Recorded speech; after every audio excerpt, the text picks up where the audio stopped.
Big seven లో మనం next చూడబోతున్న అంశం కలెక్టర్ గారు ఇది మీ పనితీరు. నాయకులు ప్రజల కోసం పోరాడతారు, ప్రశ్నిస్తారు. కానీ ప్రభుత్వ అధికారులు తమ బాధ్యతలను విధుల్ని సక్రమంగా నిర్వర్తించినప్పుడే ఏ ప్రాంతమైన సమగ్రంగా అభివృద్ధి చెందుతుంది. అలా ఓ జిల్లా అభివృద్ధి పదంలో పయనించాలి అంటే ఆ జిల్లా కలెక్టర్ మీదే ఆధారపడి ఉంటుంది. మరి విశాఖ జిల్లా కలెక్టర్ హరేంద్ర ప్రసాద్ పనితీరు ఎలా ఉంది? ప్రజా సమస్యల కోసం ఆయన ఎలా పనిచేస్తున్నారు? పరిష్కారాన్ని చూపిస్తున్నారా?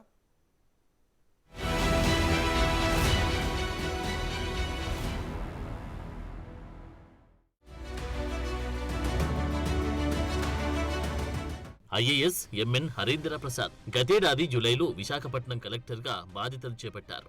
అంతకుముందు కేఆర్పురం ఐటీడీఏ పీఓగా సబ్ కలెక్టర్గా పనిచేశారు. తర్వాత ఆర్థిక శాఖలో డిప్యూటీ సెక్రటరీ క్యాడర్లో సీఈఓగా ఎఫ్ఎంఎస్ లో కొంతకాలం పనిచేశారు. కాపు కార్పొరేషన్ ఎండీగాను, నెల్లూరు జాయింట్ కలెక్టర్ గాను సేవలందించారు. ఆరోగ్యశ్రీ ట్రస్ట్ సీఈఓగా 17 నెలలు పనిచేశారు. తర్వాత state additional chief electoral officer గా బాధ్యతలు చేపట్టి ఎన్నికలను విజయవంతంగా పూర్తి చేశారు.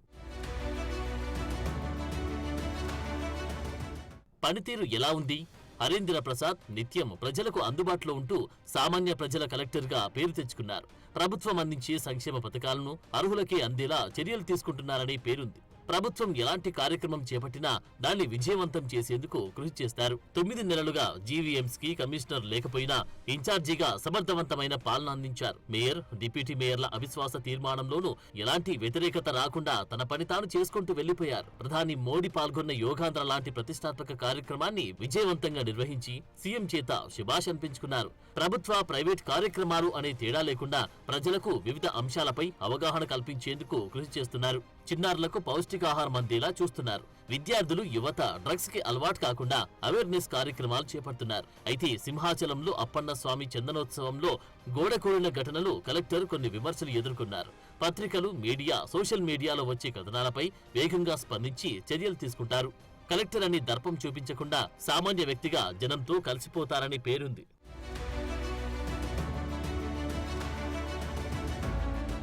వినూత్న కార్యక్రమాలేంటి?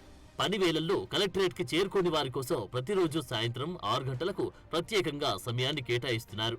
వారి సమస్యలు విని పరిష్కరించే ప్రయత్నం చేస్తున్నారు. మరోవైపు సిఎస్ఆర్ ఫండింగ్ మొబిలైజ్ చేసి ప్రజలకు ఉపయోగపడే కార్యక్రమాలు చేపడుతున్నారు. స్కూళ్లు, హాస్పిటల్లో వాటర్ ప్లాంట్ల ఏర్పాటు, ప్రభుత్వ హాస్టళ్లలో మరమ్మతులు, వర్కింగ్ విమెన్స్ కోసం 2 హాస్టల్స్ నిర్మాణానికి ప్రయత్నాలు చేస్తున్నారు. ప్రజలతో సత్సంబంధాలు ఉన్నాయా? ప్రతి సోమవారం కలెక్టరేట్లో ప్రజల నుంచి వచ్చే ఫిర్యాదుల్ని, వినతుల్ని వీలైనంత వేగంగా పరిష్కరించేందుకు ప్రయత్నిస్తారని పేరుంది. జనం సమస్యల్ని ఓపిగ్గా వింటారు.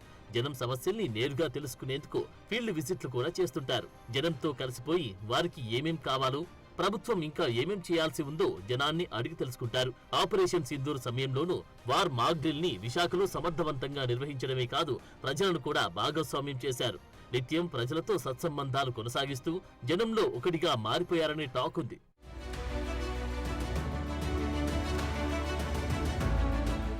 ఫైళ్ల క్లియరెన్స్ ఎలా ఉంది?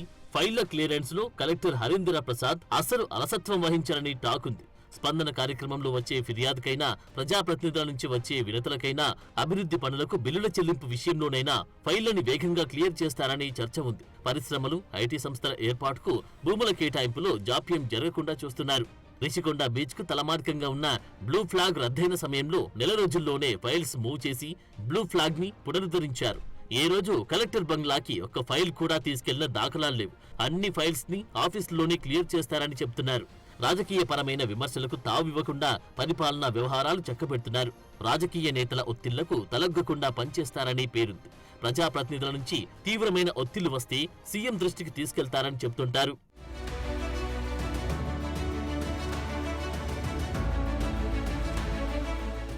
ఓవరాల్ గా కలెక్టర్ రేటింగ్: కలెక్టర్ పనితీరు 4/5, వినూత్న కార్యక్రమాలు 2/5, ప్రజలతో సత్సంబంధాలు 4/5, ఫైళ్ల క్లియరెన్స్ 4/5.